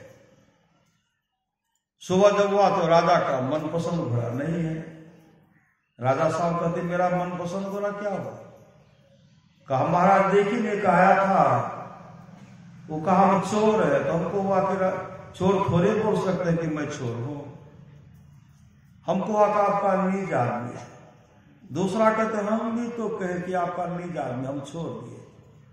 घोड़ा लेकर के जाने लगे तो मैंने कहा कौन हो? कहा चोर है।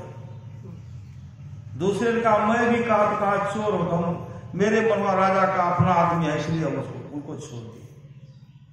राजा साहब को तो उसको पकड़ो, तो कहाँ है सदगुरु? सिपाही सब गए पकड़ने के लिए, इधर उधर जैसे गए, उनको कहीं नहीं मिला। तो मंदिर में देखते हैं प्रवचन, महात्मा जी प्रवचन कर रहे थे और बैठ करके बगल में सो रहे थे। जैसे वो सबको देखे, सिपाही सबको, एक घाटम चोर था, उठ करके खड़े हो गए। और चोर आ गए कहां? सिपाही के पास। कहते कहां है? कहा राजा का बहुत सुंदर घोड़ा चोरी हो गई है। ये घोड़ा लगता है राजा साहब का है। घोड़ा जो काला था हो गया था श्वेत, सफेद। सिपाही सब की मन हुआ रात में चुरा करके लाया इतना, कैसे इनको काला घोड़ा को इतना सफेद बना देंगे पेंट करके। पेंट तो नहीं कर लिया है, पेंट क्या करे, स्वतः में सफेद हो गया। सत्संग घोड़ा सोने श्री सदगुरु महाराज घोड़ा सफेद श्वेत हो गया। कहते हैं कि नहीं वही घोड़ा हम तो लाए थे काला, लेकिन यहाँ उजला हो गया। कहा रस्सी सजावट से तो राजे का है, लेकिन उजला हो गया। कहा इसमें कोई चिन्ह है? कोई चोर पूछते, कहा चिन्ह है गला में, एक गांठ है भीतर, मांस वृद्धि, देखे तो मांस वृद्धि है। का यही घोड़ा राजा का है। काहे तू चुरा करके लाया? कहा चुरा करके लाया, तुम ठाकुर जी को पसंद था। सही सदगुरु, ठाकुर जी को पसंद था, मैंने ठाकुर जी को दे दिया। कहते घोड़ा हम ले जाएंगे, तो कहते ठाकुर जी जाने। श्री सदगुरु महाराज ठाकुर जी जाने। रात में तुम्हें गया था चोरी करने के लिए? कहा हम गए थे। तुम लोग पूछा मैं कौन हूं? तो मैंने कहा चोर हूं। ये भी तो पूछा, मैंने कहा चोर हूं। आने के बाद भी तुम लोगों ने पूछा कौन? तो मैंने कहा चोर। तो सब तो बोलिए दिया। ठाकुर जी को पसंद था इसलिए आया। ठाकुर जी का घोड़ा है। कहा हम ले जाए, कहा आप ले जाइए, आप जाने, लेकिन हम ठाकुर जी को दान कर दिया। ठाकुर जी का घोड़ा ठाकुर जी को दे दिए। सिपाही सब गए राजा के पास। महाराज चोर तो पकड़ा गया, लेकिन सत्संग पंडाल में एक महात्मा जी के मंदिर में चोर भी पकड़ा गया। राजा साहब आए, कौन हो जी? कहा चोर हो। चोर हो। घोड़ा तू चुरा कर? कहा हाँ, इस सब के हम चोर है। घोड़ा लेकर बैठा, मैं चोर हूं। कहा तू चोरी क्यों करता है? कहा परिवार का भरण पोषण करने के लिए। कहा मांगो कुछ? कहा कोई मांग नहीं, ठाकुर जी, हमको ठाकुर जी चाहिए। श्री सदगुरु महाराज हमको ठाकुर जी मिल गए। इतने सत्यवादी हो गए और ठाकुर जी का दर्शन हो गए। ठाकुर जी का दर्शन मतलब भगवान कृष्ण का दर्शन हो गया। अपने जीवन के बारे को संत सदगुरु के हवाले किए थे।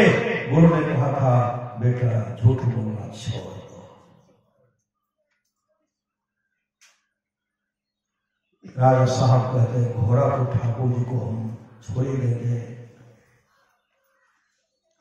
लेकिन आप मेरे यहाँ चलिए। श्री सदगुरु आपके लिए हम काहे ले जाएंगे? हम तो चोर है, आप मेरे यहाँ चलिए। कुछ मांगना है तो मांग ले। कहा हमारा कोई मांग नहीं है, मांग है ठाकुर जी। एक काम करो, मैं तुमको आज से कोई दंड नहीं दूंगा,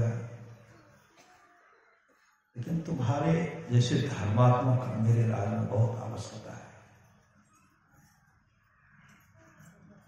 तुमको मैं अपने राज गुरु का गद्दी जो है, आज गुरु का गद्दी मैं तुमको देता हूं। मतलब राजा उनको अपना राज गुरु बना लिए, राज गुरु बना लिए। एक झूठ छोड़े, गुरु के वचन पर विश्वास के राज गुरु बन गए। और महाराज महाराज कहते जौ निज घट रस चाहो, अंदर के आनंद को रस को प्राप्त करना चाहते हैं तो अपने को 5 पाप से हरदम खूब बचाओ। है कि झूठ, नशा है दूसर, तीसर नारी पर के हो, चौथी चोरी, पंचम हिंसा, दिल से इन्हें अलगाहो, मैं ही सजही इनसे बचन चाहो। तो गुरु पद टहल कमाओ, इसलिए बचना चाहते हैं गुरु के आज्ञा का पालन करना चाहिए। एक ईश्वर पर अचल विश्वास है, पूर्ण भरोसा तथा अपने अंतर में उनकी प्राप्ति का दृढ़ निश्चय रखना।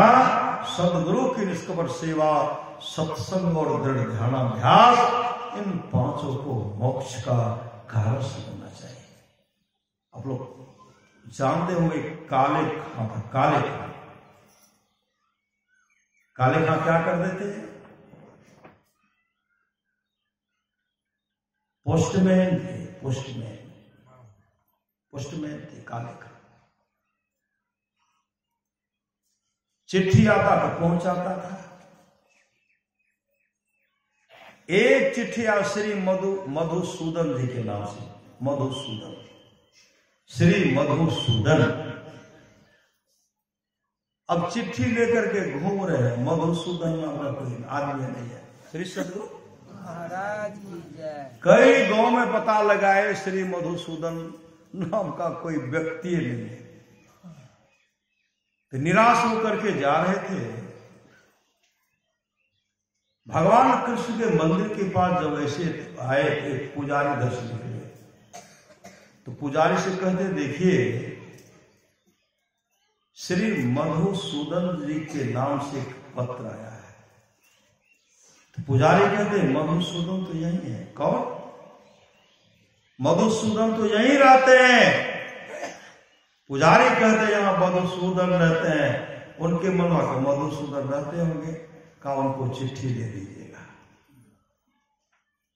और चिट्ठी लेकर के जैसे पुजारी पर्दा को हटाते हैं, भगवान कृष्ण का जो मूर्ति था उनका दर्शन हो गया उनको।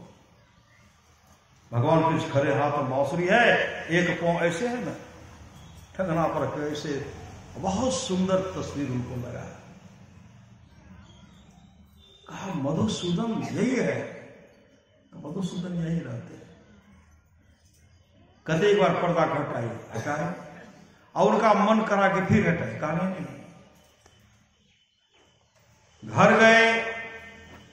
अब वो हम तस्वीर जो उनके मन को मोह लिए, मन को मोह लिए।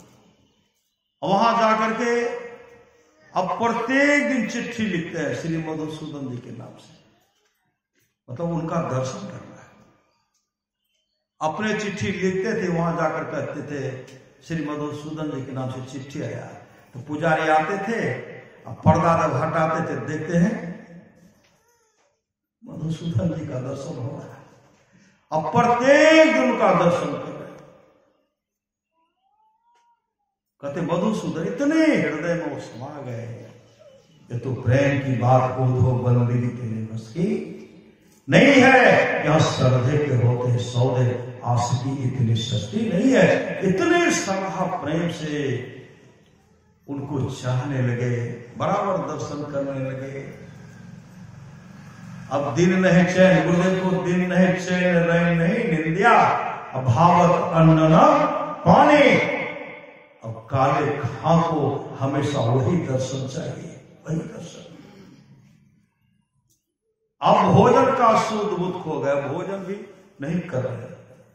3 दिन से भूखे श्री सदगुरु महाराज की जय। 3 दिन से वो भूखे हैं, 3 दिन से। उसी समय भगवान कृष्ण के अनंत भक्त हो गए थे। भगवान कृष्ण को जो एक सोना का पात्र जो है, उसमें जो भगवान के लिए भोजन चढ़ाया जाता था, भोग लगाया जाता था, वो भगवान कृष्ण क्या करते हैं, जो मूर्ति था उसी रंग रूप में वो क्या के भोजन लेकर के काले खां के पास पहुंचते हैं और कहते हैं, काले खां यह महाप्रसाद है, ठाकुर जी का खा लो। कहा नहीं सुहाता है। कहा तुम्हें क्या चाहिए? कहा मुझे तो मधुसूदन का दर्शन चाहिए, मधुसूदन जो मंदिर में। काले खां वही मधुसूदन में हूं। श्री सदगुरु अरे तू 3 दिन से तू नहीं खाया, मैं भी 3 दिन से नहीं खाया, इसलिए तू खा। कहा नहीं, हमको उनका दर्शन चाहिए। कहा मैं ही मधुसूदन, मैं कृष्ण हूं। कोई मुझे गोविंद कहते हैं, कोई मुझे गिरधारी कहते हैं। खाओ। जैसे रूप को देख के रूप में इतने मशहूर हो गए, एक तक वो भगवान कृष्ण को देख रहे हैं। भगवान कृष्ण को उसमें से निकाल करके भोजन इनको मुंह में खिला रहे। श्री सदगुरु महाराज की जय। ये मुंह में दे रहे, वो खा रहे हैं, भगवान का दर्शन कर रहे हैं, खा रहे हैं, दर्शन कर रहे हैं। होते होते भोजन गया सर। सुबह जब हुआ हो गया कि भगवान कृष्ण को जो महाप्रसाद चढ़ाया जाता था वह बर्तन हो गई चोरी। श्री सदगुरु महाराज वह बर्तन चोरी हो गई। कहा किसने चुराया? चोर को पकड़िए, किसने चुराया? हर जगह ढूंढे कहीं नहीं मिले। काले खां के जब घर में आते हैं तो काले खां के घर में वह पात्र रखा हुआ था, बर्तन। सिपाही सब कहते हैं, मंत्री सब कहते हैं चोर पकड़ा गया, चोर पकड़ा गया। उनको ले गए राजा के पास। राजा साहब कहते हैं तुमने भगवान का जो महापात्र है बर्तन और क्यों चोरी किया? चोरी मैंने नहीं किया। श्री सदगुरु महाराज चोरी मैंने नहीं किया, मैंने नहीं चुराया, मेरे दिल को ही चुरा लिया है। श्री सदगुरु महाराज मेरे दिल को ही चुराने वाला ने चुरा लिया। कहा कौन? कहा जो उस मंदिर में रहते हैं, मेरे दिल को चुरा लिया। जिसको आप गोविंद कहते हैं, जिनको आप मधुसूदन कहते हैं, मेरे दिल को चुरा लिया है। मेरे दिल से वो हमेशा निकलता ही नहीं है। देखिए मधुसूदन अभी भी बगल में खड़े। श्री सदगुरु महाराज तो सब घटना बताए। मैं 3 दिन से भूखा था। भगवान मधुसूदन, भगवान गोविंद अपने हाथ से मुझे भोजन कराए। और काले खां जो मुसलमान भक्त थे, भगवान कृष्ण के अनंत भक्त हो गए और मोक्ष को प्राप्त किया। मोक्ष वही भगवान श्री राम कहते हैं, जो पर लोग यहाँ सुख चाहो, सुनि मम वचन हृदय दृढ़ गहो, सुलभ सुखद मार्गव्य भाई, भगति मोर पुराण श्रुति गाई, भगति सुतंत्र सकल सुख खाने, बिनु सत्संग न पावे। प्राणी औरों एक गुपुत मत, सभय कहो कर जोर, संकर भजन बिना नर भक्ति न पावे। मोर मुस्तेदी के साथ ध्यान भजन करना है। ऐन महल पट बंद के चलो, सुखमन घाटी हो, दृष्टि डोर अस्थिर रहे, तम विचही में फाटी हो, फूले आसमान की टूटे भ्रम में टाटी हो, ज्योति मंडल भस भाई के निर्खत बैराटी हो, धुर धुन गही रही परम पदा बंधन ले हो, काटी हो, संतन के यह राज रही, विक भ्रम से पाटी हो, मैं ही देवी साहब दया, दिन ही भ्रम काटी हो।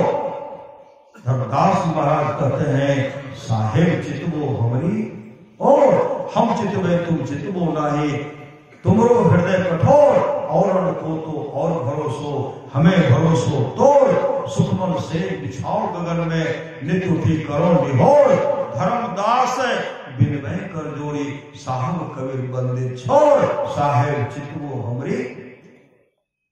और इसके लिए परमारास भाग्यवाणी है, नित्य प्रति सत्संग कर ले प्यारा, तेरा काल सरे सारा, सार काल को निर्णय करके धर चेतन धारा, धर चेतन धारा पिंड के पारा, दसम द्वारे का ज्योति जग जावे, अति सुख पावे, शब्द सहारे का लख बिंदु नाग कह त्रय बन देखे, सुनो सुनो बेही ब्रह्म नाग का धरो सहारा, आपन तने नहीं कहीं जाने का आवश्यकता नहीं है। इसलिए भगवान श्री राम कहते हैं, और एक गुपुत मत, सभय कहो कर जोड़, शंकर भजन बिना नर भक्ति में पावे मोर। मतलब मुस्तेदी के साथ मानव जप, मानव ध्यान, दृष्टि योग की क्रिया करें, और नदान संधान की क्रिया भी करना पड़ेगा। और नदान संधान की जब क्रिया करेंगे, सचखंड गुरु के धाम, परमात्मा के धाम में चले जाएंगे। फिर संसार में आना जाना समाप्त हो जाएगा आपकी अपने इच्छा से। सदगुरु कहते संतों की अपनी मौज होती है, जब आएंगे चाहेंगे आएंगे, जब चाहेंगे चले जाएंगे। उसी तरह अगर हम लोग करेंगे, अपनी इच्छा होगा तो आने का होगा आइएगा, नहीं आने का होगा सचखंड परमात्मा के धाम में रहिएगा, और कभी दुख का मुख देखना नहीं पड़ेगा। इसके लिए परमाराष्ट्र भाग्यमानी है, थोड़ा सा भी सत्संग करो, बड़ा लाभ होता है। जितना लाभ की बहुत धन के मिलने, बहुत विद्या के पढ़ने से होता, उतना लाभ सत्संग से होता है। नित्य नियमित ढंग से सत्संग करो, सत्संग से खाली कोई मत लो। अभी अमृत की वर्षा हुई, अध्यात्म ग्रंथ का सार ज्ञान कह दिया। जिसको याद रहा उसको अमृत मिला, जिसको याद नहीं रहा उसने अमृत को खो दिया। बोलिए प्रेम से श्री सद्गुरु महाराज। पुनः सद्गुरु महाराज कहते, जो लोग बहुत दिनों से सत्संग करते आ रहे हैं, अभी भी कर रहे हैं, आगे भी करेंगे, वे सभी महासुख के भागी होंगे। अभी हम लोग पूजनीय माता जी की पुण्यतिथि के अवसर पर सत्संग कर रहे हैं। सब भाई मिल करके, पूजनीय माता जी की बहुत सब मिल करके, परिवार के गांव के तमाम सगे संबंधी मिल करके उन माँ के लिए जो सत्संग का आयोजन किए हैं, उन माँ को अच्छी गति हो, माँ की आत्मा को शांति मिले, यही सद्गुरु भाव से प्रार्थना है। बोले प्रेम से श्री सद्गुरु महाराज की जय। माँ का जीवन तो मंगलमय हो और तमाम भक्तों का भी जीवन मंगलमय हो, यही सद्गुरु भाव से प्रार्थना करता हूँ। बोलिए प्रेम से श्री सद्गुरु महाराज की जय।